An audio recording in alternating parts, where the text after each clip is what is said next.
Hey everybody, welcome back to the channel. So once again, I am back here with Sorvent's non-meta tournament number 1, and this is going to be round number 2. I almost said Sorvent's meta tournament number 2, but yeah, if you're unfamiliar with non-meta tournaments, like I've said in the previous videos, it is a tournament running by its own ban list with the majority of meta strategies and cards banned. So if you are more interested in that, you should probably watch round number 1's first feature match. There's 2 feature matches, but basically the first one on the channel, and I'll go more into depth with that. Also, if you are interested in playing these, you can join the link in my description down below to join my Discord server, and I will be hosting a second tournament very, very soon. So yeah, please go ahead and do that, and let's go ahead and get into this game. So up at the top we have my good friend Quaid, who you may have noticed in the other tournaments on my channel. And down at the bottom we have myself. So we both won round number 2, so we are both undefeated at this point, obviously 1-0 going into round number 2.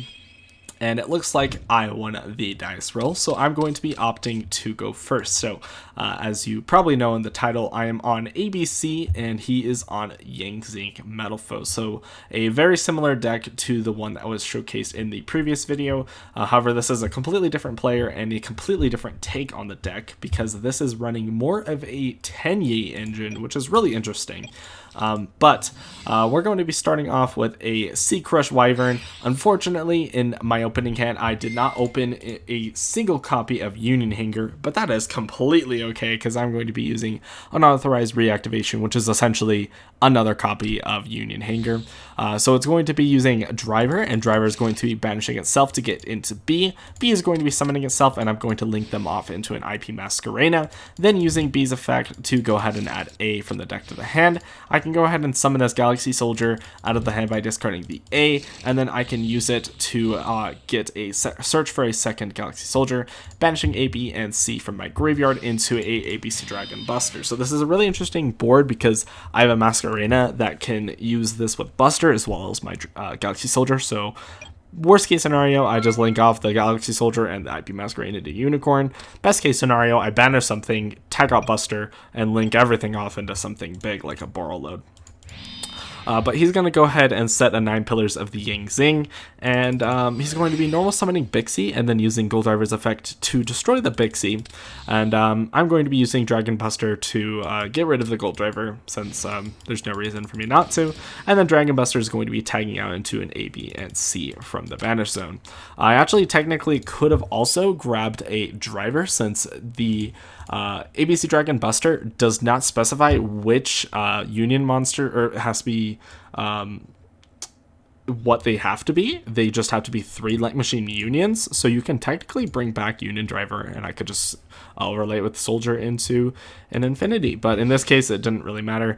I'm just going to use Unicorn, or IP, to link off the B and the IP Masquerena into a Unicorn, which is going to shuffle the Bixie back. I do this basically just playing around any extra Metalfoes cards my opponent may have, because if he has any extra Metalfoes cards, that's going to be really, really annoying. It also technically plays around this 9 Pillars that I didn't even notice at the time. But yeah, so this is going to be shuffled into the deck, and B is going to get me a search for A. He's going to be setting Metalfoes Fusion and scaling Zephyr Nui. And the good thing about this is now his 9 Pillars can actually trigger by popping the Zephyr Nui, and then he can get a search. Actually, he can't get a search because the Zephyr Nui actually has to be in the monster zone to do its own effect, which actually is something I didn't notice at the time. But drawing for turn, I draw into a Symphonic Warrior Guitar, and then I'm going to be going ahead and using the C as well as the A into a Nightmare Phoenix, discarding the guitar, targeting the Metalfoes Fusion. Unfortunately, I had 2 options, and I hit the wrong one. Sometimes that just happens. So Phoenix is going to be destroying that. C is going to be triggering to special the monster from hand, and A is going to be triggering to summon this, or add the C back from the grave to the hand. And then the card gets destroyed. Phoenix lets me draw a card. I draw into an Unauthorized Reactivation yet again, which is pretty good. And I'm just going to overlay it into a copy of Daigusto Emerald, and then use it to detach. And he's unfortunately going to be hitting this with a 9 Pillars of the Zing, and I didn't see it coming. So yeah, that's a little unfortunate. Then I'm going to be using, oh, it does shuffle it back, so I put the Daigusto Emerald back. So I'm going to be switching Galaxy Soldier to attack mode, and then I'm going to be attacking for this 2,000, 19, and 2,200 points of damage here. And he just has a Zing path, so we're going to have to see what he has to draw for turn, and if he doesn't draw anything good, we win the game. So he draws for turn, drawing into Tenyi Spirit Adhara, which unfortunately adds a worm-type monster from the grave back to the hand. He doesn't have any worms in grave, but if you may have noticed as I checked his graveyard, he does have a Metalfoes Fusion that he can use here. So he's going to be using the Metalfoes Fusion to shuffle it back and draw a card. Hopefully he can draw something good, and he draws another 9 Pillars of the Yang Zing. Unfortunately, that's not anything he wants, so he's just going to be showing me his hand and saying, let's go into game number 2.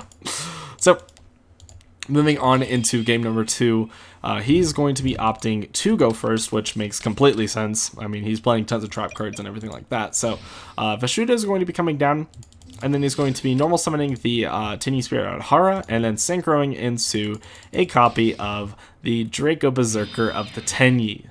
Setting 2 back row, he passes his turn to me. I draw for turn, and in the battle phase, I use Evenly Matched, banishing both copies of Yang Zing Creation, which in this case don't do anything. And then in the main phase 2, I special Pankratops and use the effect to kill it. And then he can chain the effect to banish it. And at this point, his 4-card hand got broken by 2 cards of mine. And by the way, Evenly Matches at 1, so I drew a 1 of. That's pretty nice. So I go ahead and use my unauthorized reactivation, targeting my A, getting Driver. Driver's effect brings B out, then I can summon the B, and then I can use it to go ahead and link into a Platinum Gadget, use the B effect to, as well as my Parallel Exceed to grab a C. Parallel Exceed is going to summon another copy from the deck, and he didn't know this card existed, and he was like, I'm putting this in everything, and I was like, yeah, it's pretty broken, a free rank 4 for free. But I get a Tornado Dragon here, since I feel like Abyss Dweller isn't going to do anything. Platinum Gadget's going to summon itself by sending this, by summoning the C from the hand, and then I can banish the C, A, and B into a Dragon Buster and end my turn. So I have a Banishable Dragon Buster and a back row Destruction.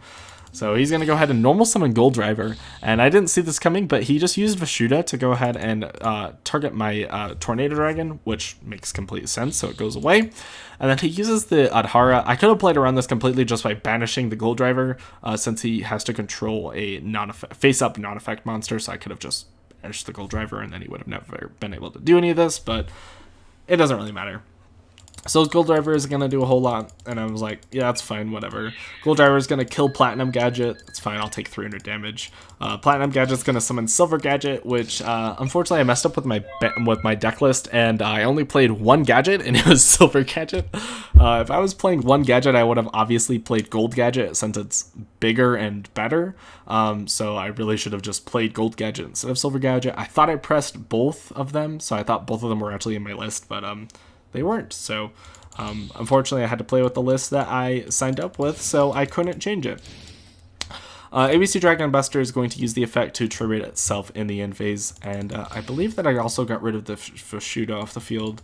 And yeah, so now I have 3 pieces, and we're going to be overlaying them into a Daigusto Emerald, and then bringing back the Buster Dragon, Union Driver, and a Platinum Gadget back into the extra deck, drawing your card, linking the rest off into a Phoenix, C, B, and Phoenix. Phoenix actually doesn't trigger here, but B is going to get me a search for A, C is going to special A, and then I'm going to normal summon B and link them all off into a Borreload Dragon. And then A is going to add A, B, or A is going to add A from the grave, and then B is going to add C from the deck. The A, B, and C get banished for A, ABC Dragon Buster. Buster is going to banish, and at this point, that is 7,800 points of damage, so I'm actually missing it by just a little bit. So that's really interesting and kind of funny. But yeah, he's going to get down to 200 life points. I'm going to set this infinite impermanence and pass my turn to him. So he draws for turn, drawing into a Vessel for the Dragon Cycle, which is going to send a Worm monster from the deck to the grave. And then if he controls a face-up non-effect monster, he can add a Tenyi monster with a different name than the one he sent to the graveyard to the hand. So he could actually just normal this steal in to get the search. But yeah, that's exactly what he's going to do. And I'm just going to go ahead and use Dragon Buster to banish the steal-in. And in that case, Vessel is going to just be sending a Worm monster from the deck to the grave. And he's going to have no face-up non-effect monsters to trigger anything. So Ashuna can can go to the grave here, but he doesn't control a phase up not effect monster anymore, so he just decides to go ahead and scoop it there, since Buster, Borreload, and Emerald are going to attack for game on the next turn. So this is more of a shorter game, which quite honestly shows the power of ABC in this tournament, specifically Dragon Buster just being able to do so much just on its own. Absolutely such a crazy deck, being able to out-resource my opponent so quickly, as well as keep resources of my own and just keep pushing. I think this deck was quite underrated, and yeah, I honestly see why Konami put Dragon Buster to 1. I think that it was wrong for them to do for TCG, but I could see why they did it.